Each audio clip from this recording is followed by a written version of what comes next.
Hi friends, சுட்டுமிலி சுடரே இனி வரப்போகிற எபிசோட்ஸ்க்கான ப்ரோமோ தான் இந்த வீடியோவில் பார்க்க போகிறோம். வாங்க ஃப்ரெண்ட்ஸ் பார்க்கலாம். எப்படியாச்சும் கருணாவை அந்த ஆளை கண்டுபிடிச்சிடலாம் அப்படின்னு சொல்லிட்டு கருணா போனார். ஆனால் அது நடக்கலை. அவரு வந்துட்டு ஃபோன் மாற்றி பேசிகிட்டே இருந்ததுனால தப்பிச்சிட்டாரு. ஆனால் கருணா இப்படியெல்லாம் ட்ராக் பண்ணுவாங்க அப்படின்னு தெரிஞ்சு அவர் ஏற்கனவே கேர்ஃபுல்லாக தான் இருந்திருக்காரு. எப்படியாச்சும் உங்ககிட்டேருந்து பணத்தை வாங்காமல் விட மாட்டேன் அப்படின்னு சொல்லிட்டு அவர் சவால் விட்டுக்கிட்டு தான் இருக்காரு கருணா கிட்ட. கருணா அந்த டென்ஷனில் வெற்றிக்கிட்ட போயிட்டு அப்படியே அபிக்கு எதிராக எல்லாத்தையும் திருப்பி விடுறாங்க. இப்படி அது தெரிஞ்சதுக்கப்புறமா இப்போவே போய் நான் அவளை பார்க்குறேன் அப்படின்னு சொல்லிட்டு வெற்றி வந்து கருணா கிட்ட கூட சொல்லாமல் ஜெயிலில் பர்மிஷன் வாங்கிக்கிட்டு அபியை பார்க்கணும் அப்படின்னு சொல்லிட்டு போயிட்டுருக்காரு. இன்னொரு பக்கம் இங்கே வீட்டில் அபிகிட்ட பேசின சந்தோஷத்தில் சுடர் ரொம்பவே சந்தோஷமாக இருக்காங்க.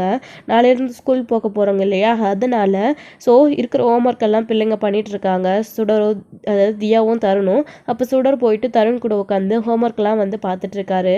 ஸோ நோட் புக்கு இதெல்லாம் எப்படி இருக்குது அப்படின்னு சொல்லிட்டு அப்போ தான் சரளா எல்லா வேலையும் முடிச்சுட்டு உட்காடுறாங்க. ஸோ அவங்க அப்படியே ரீல்ஸ் பார்த்துட்டு இருக்கும்போது பாட்டு கேட்டுட்டு இருக்கும்போது அவங்களையே அறியாமல் அவங்க ரொம்ப சின்னத்தனமாக எல்லா வேலையும் முடிச்சுட்டு டயர்டாக இருக்கிற ஒரு பெண்ணுக்கு ஸோ ரிலாக்ஸ் அப்படின்ற மாதிரி பாட்டை கேட்டுட்டு ரொம்ப ஜாலியாக இன்ட்ரெஸ்ட்டாக ஆடிட்டு இருக்காங்க. இதெல்லாம் பார்த்து பிள்ளைங்க ரொம்பவே சந்தோஷப்படுறாங்க. அத்தை எவ்வளோ அழகாக ஆடுறாங்க பார்த்தியா அப்படின்னு சொல்லிட்டு சுடர் சொல்லிட்டு இருக்காங்க. அப்படி ஆடிட்டு இருக்கும்போது கரெக்டாக சண்முகம் வந்துடுறாங்க. வந்த உடனே என்ன இது சரளா அப்படின்னு அவங்க வைக்கப்பட்டு நின்றுட்டு இருக்காங்க. அப்பா நீங்கள் வர வரைக்கும் அம்மா எவ்வளோ அழகாக ஆடிட்டு இருந்தாங்க தெரியுமா, உங்களை பார்த்துருந்தா அவங்க அப்படி நின்றுட்டாங்க, வாங்கப்பா நீங்களும் வாங்க, நீங்கள் 2 பேரும் சேர்ந்து டான்ஸ் ஆடுங்க அப்படின்னு சொல்கிறாங்க. நானா, அதெல்லாம் வேண்டாம் அப்படின்னு சொல்கிறாங்க. நீ தருண் என்ன பண்ணுறா அப்படின்னு அவங்க அம்மா ஒரு பக்கம், அம்மா இவ்வளோ நேரம் ஆடிக்கிட்டு தானே இருந்தீங்க, 2 பேரும் சேர்ந்து ஜாலியாக டான்ஸ் ஆடுங்கம்மா, நாங்கள் பாட்டு போடுறோம் அப்படின்னு சொல்லிட்டு பாட்டை போட்டுக்கிட்டு ஜாலியாக ஆடிட்டு இருக்காங்க. கூடவே சேர்ந்து தியா தருண் சுடர் எல்லாருமே ஃபேமிலியாக ரொம்பவே சந்தோஷமாக இருக்காங்க. ஸோ சரளா ரொம்ப நாள் கழிச்சு இந்த மாதிரி சந்தோஷமாக இருக்காங்க. இதை பார்த்து சண்முகத்துக்கு ரொம்பவே சந்தோஷமாக இருக்குது. அப்படி டான்ஸ் ஆடி முடிச்சதுக்கப்புறமா பிள்ளைங்க கை தட்டுறாங்க, சூப்பராக ஆடினீங்க அப்படின்னு பாராட்டுறாங்க. அதுக்கப்புறம் சரி பிள்ளைங்களா நீங்கள் போய் படிங்க அப்படின்னு சண்முகம் சொன்னதுனால 3 பேரும் போயிட்டு திரும்பவும் படிக்க ஆரம்பிச்சிடுறாங்க. அப்போது என்ன சொல்லலாம், இதெல்லாம் புதுசாக இருக்குது அப்படின்னு கேட்குறாங்க சண்முகம். என்னமோ தெரியலங்க, ஆடணும்னு தோணுச்சு, அதான் ஆடிட்டு இருந்தேன் அப்படின்னு சொல்கிறாங்க. இந்த மாதிரி உன்னை பார்த்து எவ்வளோ நாள் ஆச்சு, இதே மாதிரி நீ எப்போவும் சந்தோஷமாக இருக்கணும் சரளா, பிள்ளைங்க கிட்ட கோவப்படாமல், ஸோ வீட்லேயும் எந்த சண்டை சத்துருவும் இல்லாமல் நம்ம குடும்ப சூழ்நிலைக்கு ஏற்ற மாதிரி அனுசரித்து சந்தோஷமாக இருக்கணும் அப்படின்னு சொல்லிட்டு சண்முகம் சொல்லிட்டுருக்காரு.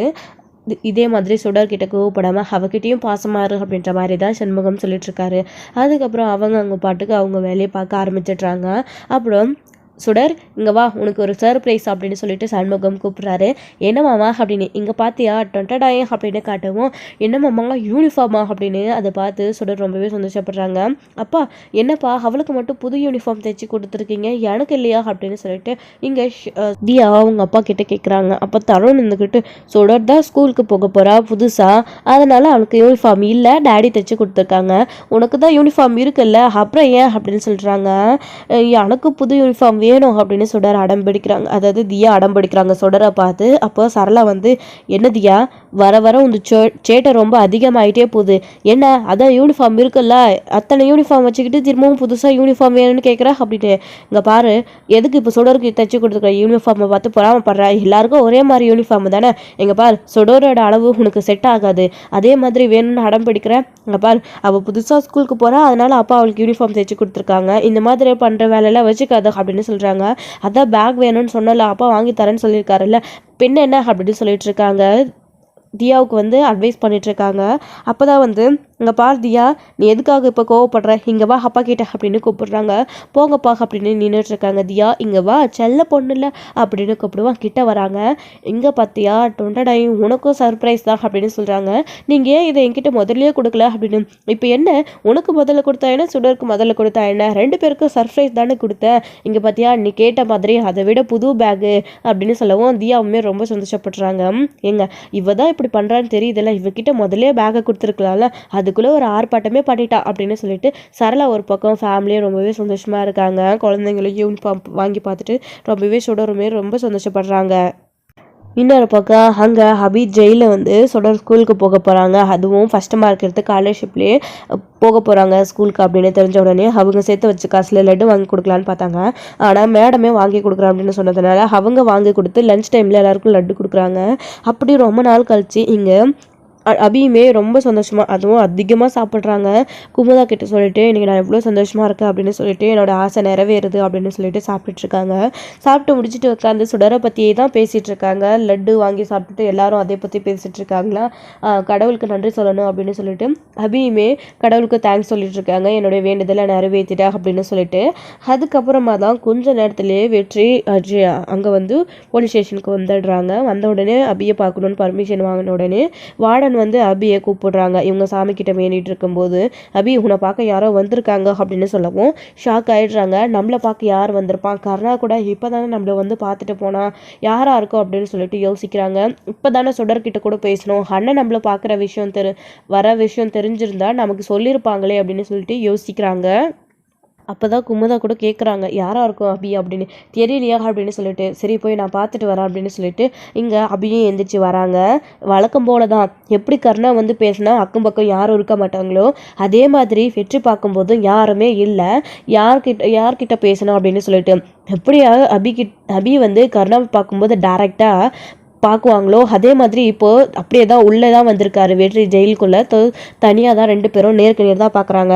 அப்படி வெற்றியை பார்த்த உடனே ரொம்பவே அதிர்ச்சி ஆகுறாங்க. அபியும் இவன் எதுக்கு நம்மளை பார்க்க வந்திருக்கணும் அப்படின்ற மாதிரி தான் அதிர்ச்சியாகி போய் நின்றுட்டுருக்காங்க.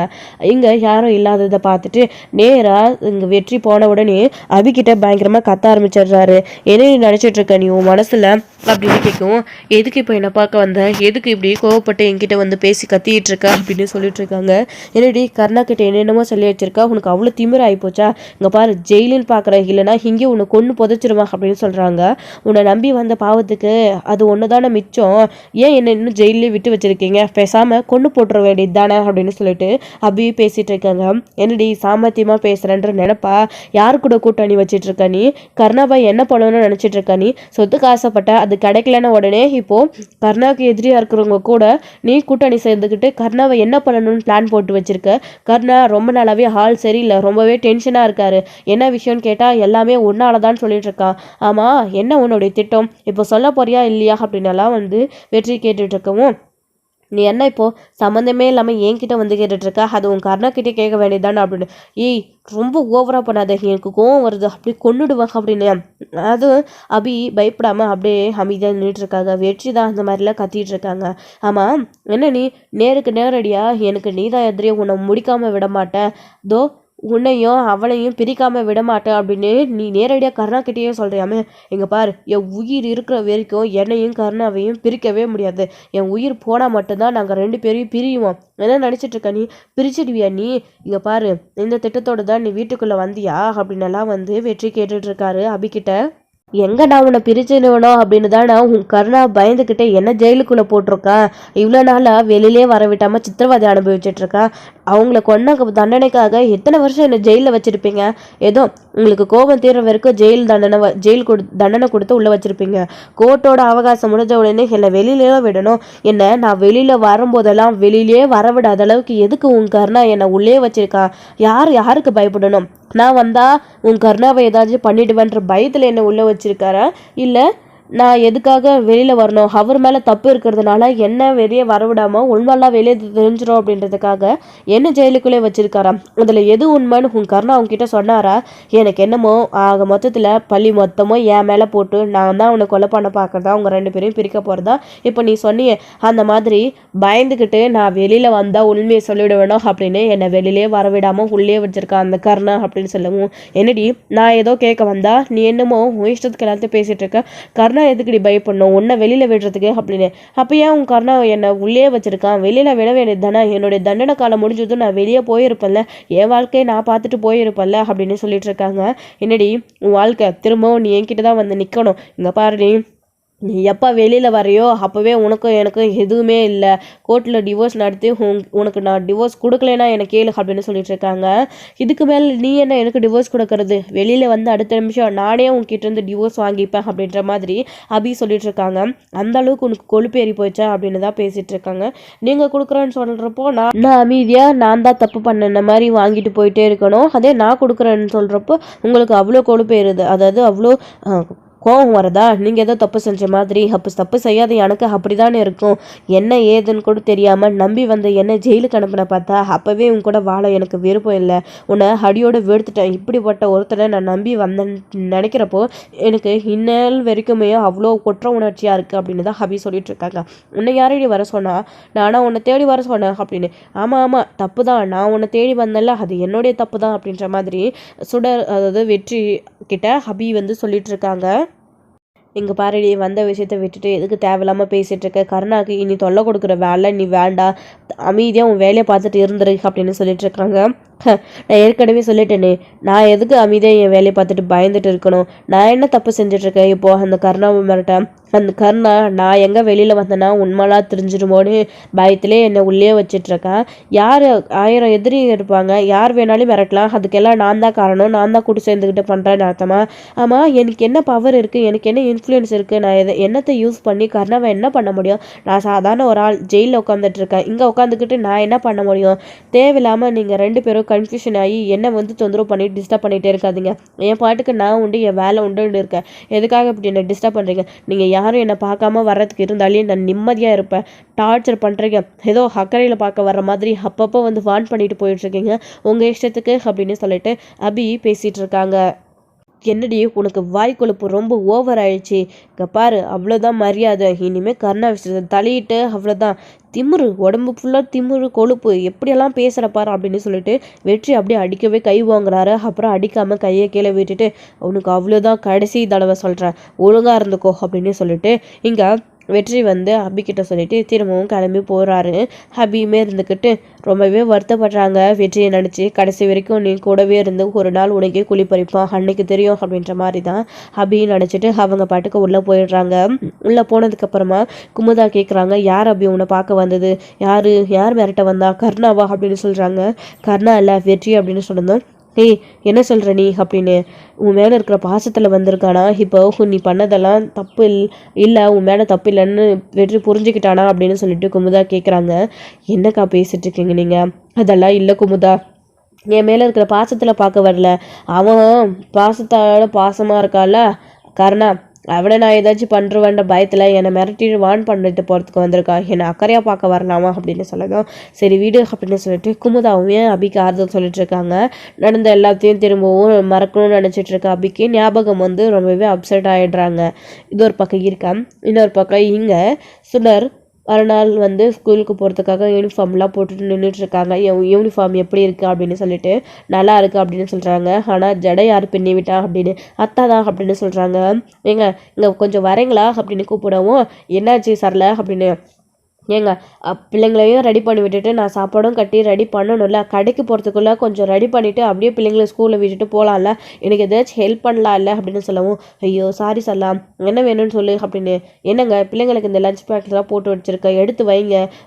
2 பேருக்கு செய்யும் போதே எனக்கு கால் தரையில் நிற்காது, இப்போ 3 பேருக்கு நான் எப்படி ஹெல்ப் பண்ணுங்க அப்படின்னு சொல்லவும் சரி கோவப்படாதா சரலா அப்படின்னு சொல்லிட்டு 3 பேரோட லஞ்ச் பேக்கை பேக் பண்ணி சண்முகம் வந்து எடுத்துகிட்டு வராரு. அதுக்கப்புறம் சரி சரலா நான் குழந்தைங்களை கூப்பிட்டுட்டு போயிட்டு வரேன் அப்படின்னு. ஏங்க உங்களுடைய பேக்கை யார் எடுத்துகிட்டு போவா அப்படின்னு சொல்லவும் ஓ சாரி சரலா அப்படின்னு சொல்லிட்டு அதையும் எடுத்துக்கிட்டு கிளம்புறாங்க. இவங்களை எல்லாரையும் கிளப்பி விட்டாதான் நம்மளுக்கு வீடே ஓஞ்ச மாதிரி இருக்குது அப்படின்னு சொல்லிட்டு சரலா அப்போ தான் ஓஞ்சி உட்காடுறாங்க. இப்படியே உட்காந்தா டைம் வேலைக்காகாது, இன்னும் பாத்திரம் கழுவணும், துணி துவைக்கணும், வீடு பெருக்கணும், மாப் போடணும், இன்னும் நிறைய வேலை இருக்குது, காஞ்ச துணியை மடித்து வைக்கணும், அதுக்குள்ளேயே திரும்பவும் வீட்டுக்கு வந்துடுவாங்க அப்படின்னு சொல்லிட்டு சரலா திரும்பவும் வேலையை செய்ய ஆரம்பிச்சிடுறாங்க. ஸோ இதோட இந்த எபிசோட் வந்து முடிச்சிருக்காங்க. அடுத்தடுத்த எபிசோடில் என்ன நடக்க போகுது அப்படின்னு வெயிட் பண்ணி நெக்ஸ்ட் வீடியோவில் பார்க்கலாம். Plus thank you. இந்த வீடியோ உங்களுக்கு பிடிச்சிருந்தா லைக் பண்ணுங்கள், ஷேர் பண்ணுங்கள், கமெண்ட் பண்ணுங்கள்.